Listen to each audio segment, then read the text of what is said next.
Transmitted to you on the international shortwave frequency of 4840 kilohertz, Wwcr. It is rebroadcast on the frequencies of 15770 kilohertz, 9955, 9455, 9395, and 5850 kilohertz, WRMI. Thank you all so much for tuning in. I hope everyone out there listening in is feeling and doing all right, and I wish you good reception conditions.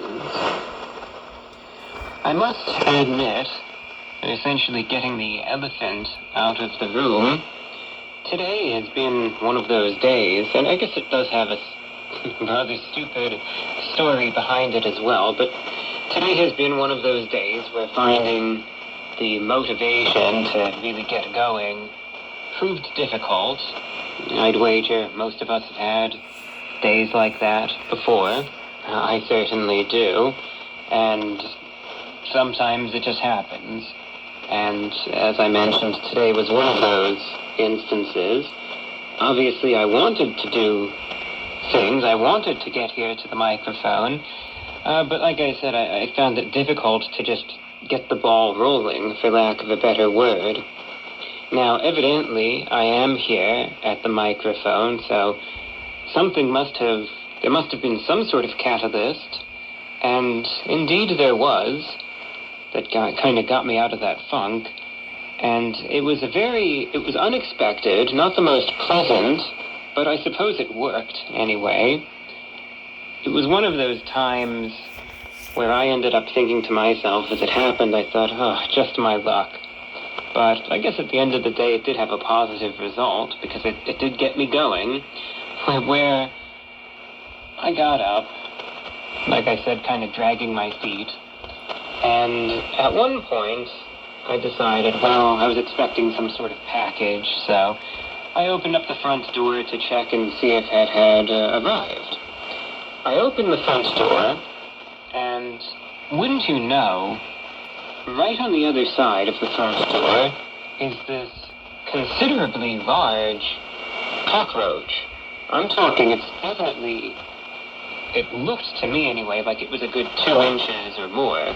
This thing was big, and it moves quite fast. It was an American cockroach, and it moved quite fast right inside the house. It's like I opened the door for the thing. There was no package, and then I let this big roach into the house by accident. And granted, it didn't really give me much time to think. I opened the door and the thing just barges in pretty much. So I immediately, all of a sudden, I want this thing dead. I want this thing gone. And that was enough to just get me up and moving around, because the thing just takes off. It was all dark. It was dark-colored, and by the time I could get a flashlight, the thing was out of sight, and I couldn't see where it went. You know, I got the general direction of which way inside it went, but then, you know, it looks like it headed over to where I had some boxes, and I had lost sight of it, and by the time I got back with my flashlight, it was just gone. So then that got me moving around, because obviously my goal at that point was then to search around, find this thing, and eliminate it subsequently. So that got me moving around and looking around, and eventually I did find it. It ended up in another room, and it was playing dead, so I smashed it and took care of that. But I suppose at the end of the day, that was the event that was able to get me moving around, and then that gave me a little bit of energy, and then I was able to work my way over here to the desk and begin working on this program. So I suppose I have that stupid roach to thank for some motivation today. But granted, you know, sometimes you have things like that happen where the situation in and of itself is a bit ridiculous and silly, but obviously to me anyway, it's not something that I'm going to be complacent about, you know, no matter how I'm feeling. If this giant roach ends up running inside the house, you better believe I'm going to get up and search for it, find it, and take care of it. I'm just not going to sit there and say, well, you know, Pests like that I have no tolerance for, admittedly. With that perhaps mildly amusing story out of the way, we're now going to get to business. In tonight's program, a brief roundup of select current events, and following the news, listener requested music. More than 40,000 people have been ordered to leave their homes in Orange County in Southern California as emergency crews race to contain a toxic chemical leak at a manufacturing facility. The failing pressurized tank contains about 7,000 gallons of methacrylate, a highly volatile and flammable substance used to make plastic. On Saturday, officials said the temperature in the tank was higher than previously thought and continuing to rise. Orange County Fire Authority Division Chief Craig Covey said they were planning for two scenarios. Does it rupture and spill, or does it blow up? The aerospace facility in the town of Garden Grove is about 5 miles from the Disneyland theme park, which is outside the evacuation zone and is open as normal. The facility is 35 miles southeast of Los Angeles. The cause of the failing tank is under investigation, and emergency crews have been spraying the tank with water to try and stabilize the temperature. Officials said an inoperable valve had created additional operational challenges. On Saturday, the chief said the damaged tank's temperature had risen to 90 degrees Fahrenheit and was increasing by about 1 degree Fahrenheit an hour. On Friday evening, officials had used drones to measure the external heat levels and mistakenly believed they had cooled the tank to 61 degrees Fahrenheit. But when crews are able to get closer and read the tank's gauge with more precise instrumentation, they realized the internal temperature was far higher. Officials expressed hope that emergency teams could slow the rate of chemical reactions that were causing the substances to heat up and build pressure inside the tank. Letting this thing just fail and blow up is unacceptable to us, the chief added. Local schools have closed as a precaution, and the exits of several major roads have shut to limit access to the area. Orange County Health Officer Dr. Regina Chinfio Kwong said anyone who noticed a fruity and heavy smell should alert authorities. Smelling it doesn't mean you've reached a level that causes symptoms, but we don't want you to smell that, she said, as the vapor is toxic. A doctor said inhaling the vapor could cause respiratory issues, irritation to the eyes, and dizziness. She said those outside the 1 mile evacuation zone should be safe. Fire Authority Division Chief Craig Covey also warned that there were only 2 options left. The tank fails and spills, or 2, the tank goes up into a thermal runaway and blows up. This is not precautionary, he said. This thing is going to fail, and we don't know when. We're doing our best to figure out when or how we can prevent it. So chemical fires, especially those that are out of control, are extremely, extremely serious and dangerous. Granted, the cordon to evacuate is only a 1 mile radius, so it's good at least that the exposure of this is relatively short range. However, this is a high population density area. That's why you have more than 40,000 people ordered to leave their homes. It looks as though there really aren't any good outcomes to this situation, although you never really do know. But it is better to play this safe than sorry, of course, especially when you have these chemical fumes again in such a high population area. This is not something you want folk to be exposed to. And now looking at 2 international news stories. A gas explosion at a coal mine in China's northern Shanxi province killed at least 82 people, local officials said Saturday, in what was the country's deadliest mining accident in recent years. The official state media said the accident at Changxi City's Lushenyu coal mine happened on Friday evening. At a news conference late Saturday, local officials said 82 were dead, more than 120 were hospitalized, 2 were still missing. The death toll was a revised lower number from earlier reports by state broadcaster CCTV that said 90 had died. The scene at the coal mine was chaotic in the immediate aftermath of the incident, they said, and figures provided at the time were initial and not definitive. The explosion was under investigation. Local officials added that there were serious violations of the law by the mine's operator, though they did not elaborate. Earlier on Saturday, state media reported that rescue work was pressing on a day after the accident, with hundreds of rescuers and medical personnel sent to the site. Among the injured, many were hurt by toxic gas. Chinese President Xi Jinping has called for an all-out effort to rescue the missing. President Xi also called for thorough investigation and accountability in accordance with the law. Shanxi Province is known as China's main coal mining province, with a size larger than Greece and a population of 34 million.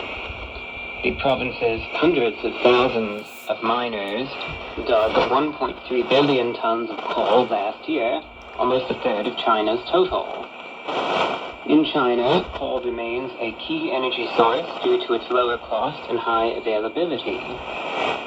Mining disasters have been common, although authorities have implemented measures to improve safety over the past years. In 2023, 53 people were killed after it collapsed at an open pit mine in northern China's Inner Mongolia region. And in November 2009, an explosion at a mine in northeastern China killed 108, according to state media. And to our final story of the night, to the African continent. Political turmoil in West Africa, I doubt to anyone's surprise. Senegal's president, Bassirou Diomaye Faye, has fired Prime Minister Ousmane Sonko after months of simmering tension. The decision was announced by the Secretary General of the government during a late-night broadcast on Friday. The firing caps a period of open confrontation between the two former allies who had defeated their former ruling party in March 2024. According to the Secretary General, the sacking of the Prime Minister led to the resignation of all members of the government and its dissolution. The former political union that these two rivals used to be a part of entered office after a fierce campaign mounted against the then ruling party, Alliance pour la République, following widespread speculation that former President Macky Sall wanted to use a 2016 constitutional change to revise his term in office. Sall, who led the country between 2012 and 2024, eventually did not contest the election after violence erupted in the West African nation. The clashes between the security forces and supporters of Ousmane Sonko, the then opposition leader, led to at least 16 deaths and left several people injured. Sall's party lost the election in the first round, which then led to the current coalition taking power. The past few months have led to open confrontation between the two former allies. Earlier this month, President Faye said the former Prime Minister would only keep his job if he did it properly, after a criticism from Sonko. The two have disagreed extensively on key policies lately, including the negotiation of a loan from the International Monetary Fund. So at this point, no news of any sort of coup or violence or unrest, but certainly it is deep uncertainty within this country, and sometimes all that it takes to create an entire mess. It's just a little bit of political drama, a fracture in what used to be a unified political movement due to differing views and goals, and that could start a whole slew of issues. So we will see what happens. It's something I'll keep an eye on and see if it turns up in the news again. If there ends up being any substantial developments, of course you'll hear about it in future broadcasts. Dear listeners, that's the latest news from VORW, Radio International. Now for the remainder of the broadcast, I'll be balancing out this talk and discussion with some listener-requested music. If you are tuned into this broadcast right now, please note that I have no analytics for this transmission. That means I have no statistics, no metrics, no way of knowing that there is anyone out there listening in to this broadcast right now. I have no clue that one single person is even tuned in, and please understand that when I do these programs, I do them for you, the listener. I do them for an audience, not just to sit here and listen to myself talk. I do it for you, and I have to know that someone out there is listening in. If you'd prefer to remain anonymous, and if you don't feel like writing in, that's perfectly fine. However, it really is much appreciated, helps tremendously, and the only way I know that anyone is even listening is through direct correspondence. If you write in, say hello, let me know that you're out there tuned in right now. A short email would be very welcome. You could just say, hi, I'm listening in. Maybe let me know how the signal is coming through on your end. You could send in a reception report. You could let me know whereabouts in the country or in the world you are receiving this broadcast from. Likewise, I am very lenient when it comes down to the music played in this broadcast, and I'll be doing just that for the remainder of the hour. Any title, any artist, any genre, any era. Pick a song, any song. I will note it down, try to the best of my ability to get it played for you. And here's the way to write in. Simply send me an email to VORWINFO@gmail.com. That's VORWINFO@gmail.com. VORWINFO@gmail.com. Maybe write in while the next song is playing. The choice is yours. Our first request of the night comes from Joshua and Charles.